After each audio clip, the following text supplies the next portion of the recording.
Vamos conversar sobre ter sol? Recebo agora aqui na nossa casa o doutor Marcos Lago, oftalmologista. Doutor, prazer em recebê-lo, viu? Seja muito bem-vindo. Pelo programa. Muito obrigado. Obrigado de ter atendido aqui o nosso pedido, que, aliás, é um tema que foi solicitado pelos telespectadores. Ter sol. Vamos começar explicando, né, para quem está nos acompanhando, exatamente o que é o ter sol? Eu gosto de explicar para os pacientes de primeira, quando chega, estou com uma bolinha inflamada, com uma pontinha. Eu falo, você já teve espinha? Sabe a espinha da testa do adolescente? O tersol é muito parecido com aquilo, só que ele é na pálpebra. Então, essas duas pelinhas aqui, que algumas pessoas chamam de pestana, a pálpebra é o nome técnico que a gente usa quando a gente fecha as pálpebras, fecha o olho. Esta pele tem glândulas. Tá. Toda a nossa pele tem glândula, a gente produz oleosidade na pele, todo mundo sabe disso, né? O sebo ou oleosidade.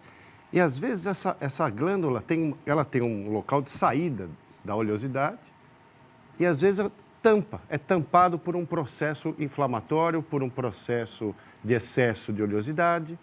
E aí, lá dentro, começa uma infecção. Tem uma gordurinha lá, que é produzida pela glândula, bactérias lá dentro, começam a comer aquela gordurinha e vão crescendo em número e vai aumentando aquele negócio, faz uma bolinha, e aí vem o tecido de defesa, as células de defesa, e faz uma coisa que a gente chama de inflamação junto com infecção. E aí faz aquela bolinha e, de repente, faz uma ponta amarela depois de alguns dias. Tá. E isso é o tersol. Quer dizer, o tersol, então, ele é uma infecção muito similar a uma espinha, Isso. é isso? E que ele contém pus lá, Isso, não é aquele isso? amarelinho chama pus. Agora, tem mais de um tipo de tersol ou todos é o mesmo tipo? Quando a gente fala de tersol, vem um outro nome que é tersol barra calásio. Tá. A gente tem que falar esse nome mais difícil, calásio. O calásio, ele é também uma bolinha que dá na pálpebra, só que ele é só tecido inflamatório. Tá. Somente inflamação, não tem infecção. Tá? E tem características muito semelhantes. É uma Então, bolinha. a inflamação é quando não tem pus, só para eu entender. Pode até ter. O pus, ele é uma combinação, são restos de células de defesa. Tá. E às vezes a gente tem células de defesa junto com células de ataque. Entendi. Vamos chamar as bactérias de células de ataque. Ok. Às vezes a gente tem só as de defesa. No calásio tem só as de defesa. Porque foi por também um entupimento da glândula e ali a formação de uma reação inflamatória que também tem o pus, só que um pus parcial, um pus que só tem a parte da defesa. O outro pus, do tersol, tem o ataque e a defesa. São muito parecidos, então não podemos esquecer de falar de calásio. Os dois podem, no começo, podem ser apertados. Você estava perguntando se pode apertar? Falei Então, na saída do bloco, né? o que ocorre? Quando aquela parte de cima, amarelinha, ela está fininha, a própria organização do tersol ela é assim, né? As células de defesa vão tentando matar aquelas bactérias, aquilo vai se organizando e subindo para a pele e fazendo uma superficialização que a gente chama. Certo. Aí fica fininho aquilo, a gente pode, como se fosse um abscesso, que a gente chama também tecnicamente de abscesso. Se você der uma apertadinha e já tiver fininho, aquilo sai, aquele material sai, o pus sai. E aí esvaziou aquilo, ele começa a melhorar. Tá. Aí começa a melhorar. Mas nós podemos ou não podemos apertar? Depende da hora. Tá. O tratamento em si, o que você tem que fazer? Como tem uma glândula entupida com uma rolha oleosa, você tem que tentar tirar aquela rolha. Não temos saca-rolha daquele tamanho para tirar. Certo. Então, o que a gente tem que fazer? Compressas mornas, úmidas, com massagem. Então, você pega uma toalhinha e massageia a região. Começa a massagear. É um tipo de apelo. Se você tem uma massagem, você tem que fazer uma certa pressão e movimentação circular. Então, você vai aquecer, umidificar e dar uma apertadinha. Entendi. Ao longo do processo. Se formar aquela pontinha, aí você pode fazer uma pressão um pouco maior. Mas nunca pode apertar o olho para dentro. Isso é perigosíssimo. Claro. Atrás do olho passa o nervo vago. É o nervo que inerva o coração.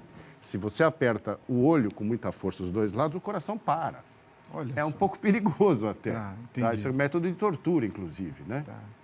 Quer dizer, então, na verdade, eu vou fazendo aquela compressa, aí ele vai acalmando, quem sabe rompe e acaba Às saindo. vezes rompe sozinho, aquilo drena e vai embora. Vamos falar das possíveis causas Daqui a pouquinho, espera um minutinho. Agora, veja, quais são as possíveis causas? Por exemplo, quem vai muito à praia, corre o risco de pegar terçol ou não?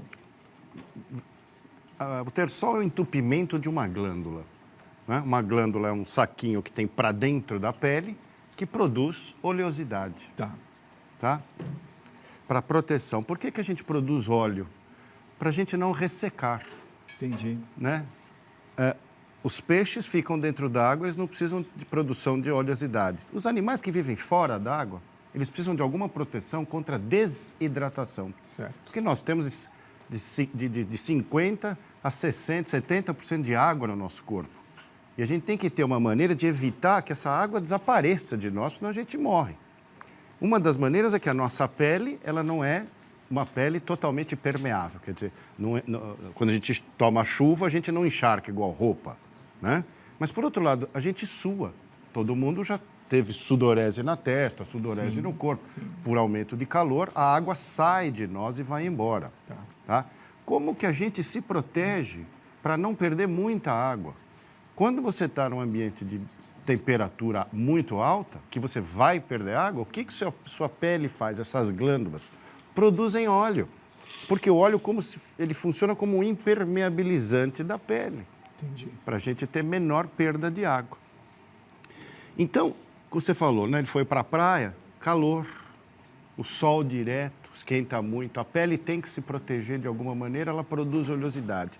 Esta região tem pele e tem o olho, né? Que é a bolinha lá dentro. As pálpebras são pedaços de pele com músculo que se fecham e protegem o olho quando a gente pisca. Mas é importante lembrar que tem os cílios.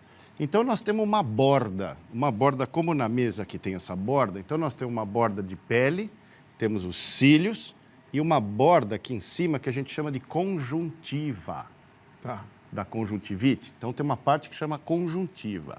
A conjuntiva ela é cheia, se você olhar num microscópio, cheia de furinhos, que são essas glândulas que produzem oleosidade.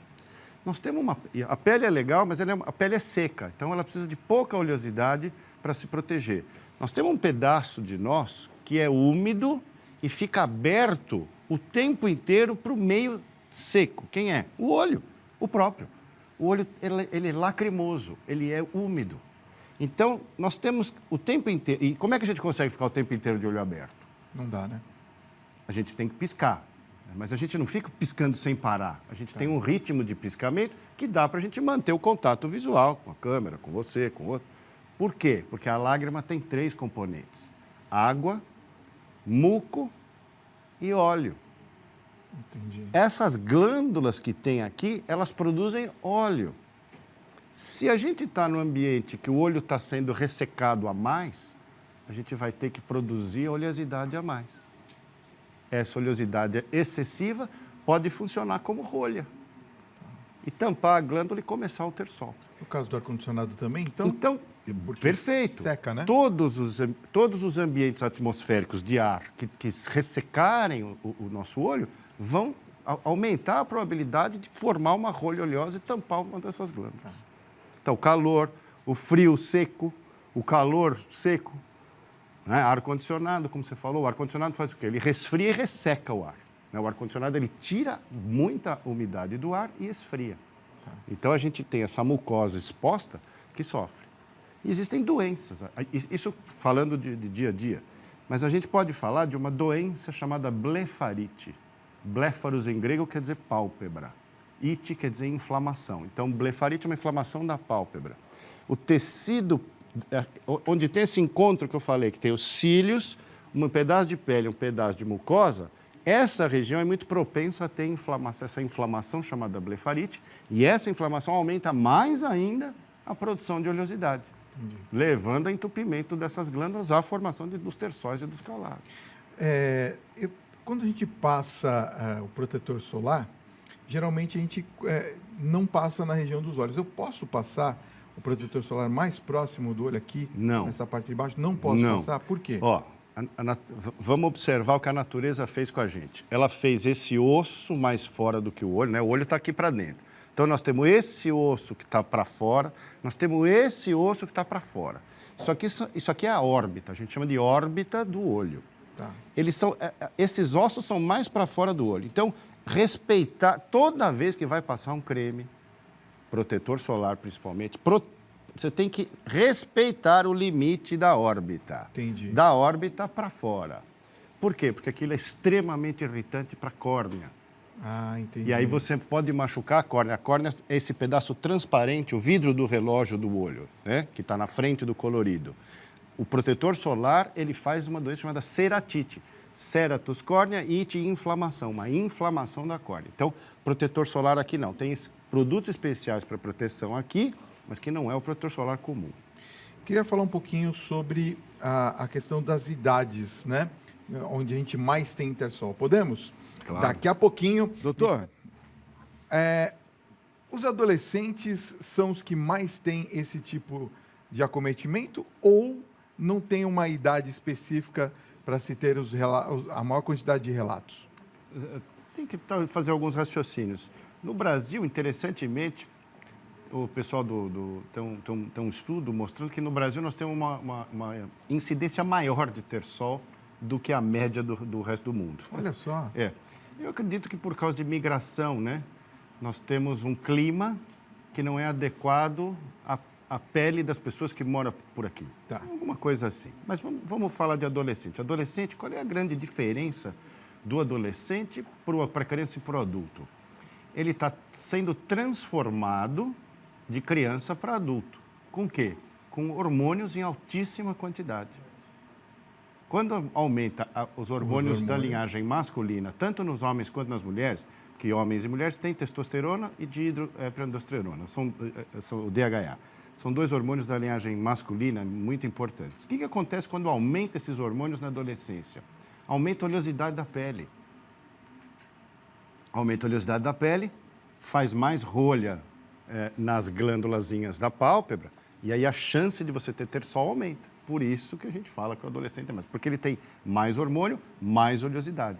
Agora, é contagioso o Tersol ou não? O Tersol não é contagioso, ele é uma contagioso. infecção muito pequena, é como a espinha, ele não passa para ninguém, Tá. é da própria pessoa, né? Tá. Agora, tem uma pergunta aqui muito interessante, eu quero que você participe, 11 95033 6870, tá todo mundo elogiando aqui. Deixa eu ver se a pessoa colocou o nome. A Juliane, do Capão Redondo, mandou até foto nossa aqui. Falou que aula maravilhosa com o oftalmologista. Muito obrigado, olha aí, tá vendo, obrigado. doutor Marcos? Agora, olha só. Ela está perguntando se o Tersol tem alguma coisa a ver com o desejo de grávida. Ela está dando risada aqui, né? Porque no popular se fala isso, né? Não tem nada a ver, né? Então, na verdade não, mas olha que interessante. O que é a grávida, se não o corpo da mulher carregando o outro, formando outra vida, mas embebido numa quantidade enorme de hormônios. Então, pode ter um aumento da oleosidade da pele de algumas mulheres devido ao aumento hormonal, Tá. e aí o aparecimento do Tersol. Então tem um fundinho Sim, ali. na biologia a verdade. gente acha o fundo, não tem problema. Agora, existem casos de Tersol, doutor, que pode ser aconselhado uma cirurgia ou não se chega a esse ponto? Então você está começando a falar dos tersóis que complicam. Olha que É interessante. uma complicação. O que isso. tem atrás do olho, pessoal? O cérebro. O nervo óptico, que é um pedaço do cérebro que entra no olho e faz com que a gente enxergue. Né? Eu consigo ver vocês e vocês me veem porque o cérebro projetou duas coisas que se chamam retinas dentro dos olhos e aí a gente recebe energia luminosa e enxerga. Então, se eu tenho uma infecção nesta região, ela está separada do cérebro 10 centímetros, 8 centímetros. É muito perto.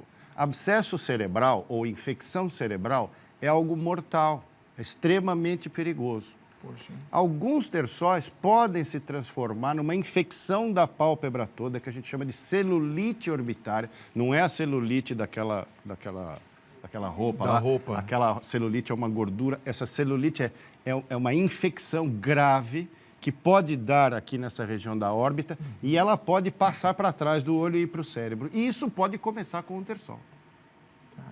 Um terçol simplesinho, uma infecção pequena. Às vezes a pessoa tem uma deficiência imunológica qualquer, isso aí vai lá para trás. Uma outra coisa, existem terçóis de repetição ou calásios de repetição. O diagnóstico diferencial em pessoas mais velhas é tumor, pessoal. Pode ser um tumor, pode ser câncer, que é tumor maligno, pode ser um tumor benigno, mas tem que fazer diagnóstico diferencial de tumor. Então, o terçol, que a gente está aqui brincando, parece uma espinha, uma coisa fácil, faz massagem, tira, tem que visitar o oftalmologista. Por quê? Ele é treinado para fazer diferenciação dos tipos de terçol. Ah, esse que você tem é uma espinhazinha, fica sossegado, daqui a uma semana acabou. Olha, esse aí ficou lá dentro, não vai sair mais. Nós temos que cortar e tirar, que é o que você me perguntou de cirurgia. Então, nós podemos, os calásios principalmente, eles são mais desse tipo. Os terçóis normalmente somem, os calásios, que são os primos dos terçóis, eles se fecham às vezes e não saem. E aí a saída é cirúrgica, ou você corta e tira, mas existe um outro tipo, uma cirurgia química agora, bastante interessante. Você pega uma injeção, põe anti-inflamatório dentro, uma coisa chamada triancinolona, injeta lá dentro da bolinha, e esse anti-inflamatório, como era tecido inflamatório, você dá anti-inflamatório, aquilo dissolve. Tá. Com alguns riscos também, tudo tem risco, né? Esses procedimentos, sempre nessa região, com muito cuidado. O oftalmologista é o cara para dar uma olhada nisso e te orientar. Vamos aos mitos ou verdades? Vamos ver. Vamos lá. Usar maquiagem dá terçol.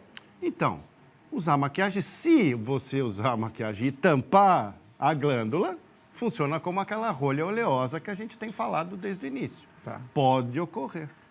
Não obrigatoriamente, mas pode ocorrer. Mito ou verdade? Lentes de contato dão terçol. A lente de contato é um objeto estranho. Toda vez que o corpo tem um objeto estranho nele, ele tenta se defender, principalmente nas mucosas, né? Que o olho, 70% da nossa comunicação com o meio externo é através da visão. O olho é extremamente cheio de defesas. Quais? Nervos. Um monte. Então, você vai chegando com o olho com o dedo perto do olho de alguém, vê se a pessoa não pisca. Não tem como fazer, ela se protege. Então, o olho se protege. Você põe uma lente de contato, todo o olho fica... O que é esse negócio esquisito que está aqui? O que é esse negócio? Em algumas pessoas mais suscetíveis, não é para todo mundo, você tem um aumento da produção de oleosidade da lágrima. E aí volta aquela situação que aumento de óleo, pode entupir a glândula. O Rogério está perguntando se terçol tem algo a ver com anemia. Anemia. Anemia, então, A é não, emia é sangue, é sem sangue. Então, diminuição da quantidade de sangue vermelho. Quando a gente fala anemia, diminuição de sangue vermelho, né? Não necessariamente. O que você está pensando em anemia talvez seja uma diminuição da parte branca do sangue e aí a diminuição da defesa do corpo. Tá. E aí poderia uma infecção tomar conta, porque na lágrima moram vírus, bactérias, fungos, mas em equilíbrio com o sistema de defesa. Tá. Se a gente tem um desbalanço qualquer, aquela bactériazinha que estava quietinha, vivendo bem ali, ela pode infectar uma das glândulas e a gente tem um terçol. Mas não anemia no sentido, tenho falta de ferro, aquelas anemias de diminuição de sangue vermelho. No caso, qual seria a dica que o senhor poderia dar, doutor Marcos, para o nosso telespectador ou telespectadora, de uma boa prevenção para não se ter terçol? Então, higiene ocular. Como é que faz higiene ocular? Que a gente toma banho, o sabonete quando vai no olho, ou o shampoo quando vai no olho, todo mundo sabe que arde. Arde. Mas tem um shampoo que não arde. Foi desenhado para bebê. Todo mundo já viu na televisão shampoo que não arde o olho porque foi desenhado para bebezinho. Tá. Esse shampoo de bebezinho, você compra e na hora do seu banho você vai lavar. Pode inclusive lavar o rosto todo porque é um shampoo que tem um pH neutro. Então você consegue lavar essa região que é protegida pela órbita. Tá. E aí você, com o shampoo é um detergente, pessoal. Como o detergente de cozinha, tira a gordura. Então, shampoo de criança, lava o cabelinho, lava os cílios, no banho, com água morna, shampoo de criança, você tira a oleosidade dessa região, diminui a incidência, claro. Tá. A água micelar pode ser uma opção ou não? Água? Água micelar, para você... Olha, pode ser qualquer água, desde que ela seja limpa e esterilizada. Então, Entendi. a água da Sabesp, a água que sai da nossa torneira, ela tem uma coisa que é verdade, ela é esterilizada. Tá. Ela vem sem bactéria. Então, a água de banho pode ser usada. Todas as outras águas mais especiais ainda são, meio claro, super bem-vindas também. Tá. Obrigado, doutor Marcos Lago, oftalmologista. Tivemos realmente, como o nosso telespectador disse, uma aula hoje sobre Tersol. Obrigado pela sua presença. Eu quero deixar os contatos. Olha, se você quiser acessar o site do Eye Care Hospital de Olhos. Perfeitamente. Tá aparecendo aqui no vídeo. Bate uma foto para você digitar certinho aí, ó. eyecare.com.br. E tem um telefone de contato para você fazer perguntas, enfim, saber mais sobre o assunto. 11, que é São Paulo, 3065-2420. 3065, 11 São Paulo, 3065-2420. Doutor Marcos, obrigado pela sua presença. Fantástico. Muito obrigado pela oportunidade. Foi uma honra tê-lo aqui no nosso programa. Parabéns pelo seu trabalho, viu? Igualmente. Obrigado. Obrigado por ter vindo.